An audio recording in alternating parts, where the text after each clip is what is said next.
Bienvenue pour cette analyse approfondie. Aujourd'hui, on explore la stratégie Océan Bleu de W. Shankim et René Mauborgne. On va s'appuyer sur le livre, bien sûr, et quelques analyses complémentaires. L'objectif, distiller l'essentiel de cette approche. Voir comment on peut arrêter de se battre sur des marchés saturés et plutôt créer son propre espace. Alors allons-y, plongeons dans le vif du sujet. Pour commencer, il y a cette image qui marque, l'océan rouge. C'est les marchés actuels, quoi. Tout le monde se bat, la concurrence est sanglante, on peut dire, et les profits, ils fondent. Ça parle à pas mal de monde, j'imagine. Ah oui, tout à fait. C'est le constat de base. L'océan rouge, c'est là où on est souvent. Et l'océan bleu, à l'inverse, c'est l'inconnu, le marché vierge de concurrence. L'idée clé, et c'est là que c'est assez puissant, c'est que les règles du jeu, les frontières d'un secteur, c'est pas fixe, on peut les changer. Les redéfinir, carrément, ambitieux. Mais comment on fait ça, concrètement? Le livre parle d'innovation-valeur, c'est ça le moteur. C'est exactement ça, l'innovation-valeur. C'est vraiment la pierre angulaire de toute la stratégie. En gros, l'idée, c'est de chercher en même temps, et c'est ça qui est fort, la différenciation et la réduction des coûts. Ah oui, les deux en même temps. D'habitude, on oppose les deux. Voilà, ça brise ce choix classique, soit plus de valeur mais plus cher, soit moins cher mais moins bien. Là, non, on veut le beurre et l'argent du beurre si on veut. Créer un vrai saut de valeur pour tout le monde. Fascinant. On refuse le compromis. Mais alors, comment on trouve ces pistes? Comment on sait où innover comme ça? Alors, pour aider à y voir clair, il y a un outil central, le canevas stratégique. C'est une sorte de carte. Ça permet de visualiser où se situe la concurrence actuelle, sur quels critères tout le monde se bat. D'accord. Et souvent, on voit que tout le monde fait un peu la même chose. C'est ça, l'océan rouge. Ok, on fait une photo de la situation actuelle, et pour en sortir alors? C'est là qu'intervient un autre outil, la grille des 4 actions. C'est très pragmatique.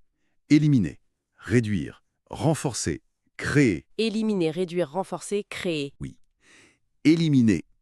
Qu'est-ce qu'on peut jeter qui coûte cher et que le client ne valorise plus tant que ça? Réduire. Qu'est-ce qu'on peut faire moins que les autres? Renforcer. Sur quoi faut-il mettre le paquet parce que c'est essentiel? Et le plus important, créer. Quoi de neuf, d'inédit on peut apporter? Ah, je vois. C'est ce mix qui permet de d'un côté baisser les coûts en éliminant et en réduisant, et de l'autre d'augmenter la valeur en renforçant et surtout en créant. Ça devient plus concret là. L'exemple classique, c'est le Cirque du Soleil, Exactement. Le Cirque du Soleil, c'est l'exemple parfait. Le cirque traditionnel, il était en déclin, eux, ils ont tout repensé. Qu'est-ce qu'ils ont éliminé, par exemple? Certains aspects traditionnels. Mais ils ont renforcé le côté spectaculaire du chapiteau. Et créer ensemble. Et surtout, ils ont créé quelque chose de nouveau, en piochant dans le théâtre. Une histoire, une ambiance, une musique originale, des costumes.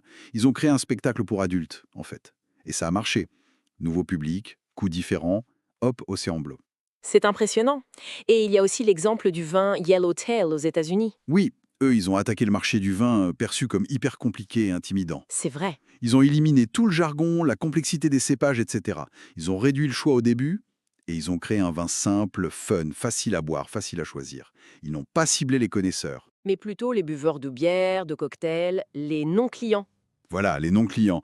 C'est une autre idée très forte du livre. Regardez ceux qui n'achètent pas votre produit et se demander pourquoi. Ça ouvre des perspectives énormes. Il y a ceux qui achètent le minimum syndical, ceux qui refusent carrément l'offre actuelle et ceux auxquels on n'avait jamais pensé. C'est logique. Mais bon, une idée géniale, ça ne fait pas tout. Est-ce que c'est facile de rendre ces océans bleus rentables? Est-ce que ça dure? C'est une très bonne question. Et c'est un point crucial abordé dans le livre. Une bonne idée ne suffit pas. Il faut qu'elle soit viable économiquement. Il part de la séquence stratégique. C'est-à-dire? En gros, il faut vérifier plusieurs choses dans l'ordre. Est-ce que l'offre apporte une utilité vraiment exceptionnelle pour l'acheteur? Est-ce que le prix est le bon pour attirer la masse? Est-ce que le coût permet d'être rentable à ce prix-là? Et enfin, est-ce qu'on a pensé aux obstacles pour que ça soit adopté, en interne, par les partenaires, etc. D'accord. Il faut que tout soit aligné. La valeur pour le client, le profit pour l'entreprise et l'adhésion des équipes. C'est ça, sinon même la meilleure idée peut se planter. L'exécution et le modèle économique sont clés. Donc on voit bien que c'est une démarche vraiment structurée. C'est pas juste attendre l'éclair de génie. Ça pousse à questionner les habitudes de son secteur. Oui, le message de fond, c'est ça. On n'est pas obligé de subir les règles du marché. On peut les redéfinir activement. Et l'outil pour ça, c'est l'innovation-valeur, pour créer des espaces où finalement la concurrence directe perd de son importance. Pour conclure alors, il y a peut-être une petite nuance à apporter. Cette stratégie, elle est séduisante, mais est-ce qu'elle marche à tous les coups? Est-ce qu'il n'y a pas des limites? Effectivement, c'est important de le dire. Aucune stratégie n'est une baguette magique. Des analyses, je pense par exemple à ce qu'a pu écrire Bruno Jarosson, montrent que parfois on peut sous-estimer la difficulté à mettre ça en œuvre, ou la vitesse à laquelle les concurrents peuvent réagir et copier une fois que l'océan bleu est trouvé. Ah oui, l'océan ne reste pas bleu éternellement. Exactement. Créer l'espace, c'est une chose. Le défendre, le maintenir profitable, ça demande une vigilance constante, une capacité à évoluer. Ce qui nous laisse avec une question pour la route, peut-être.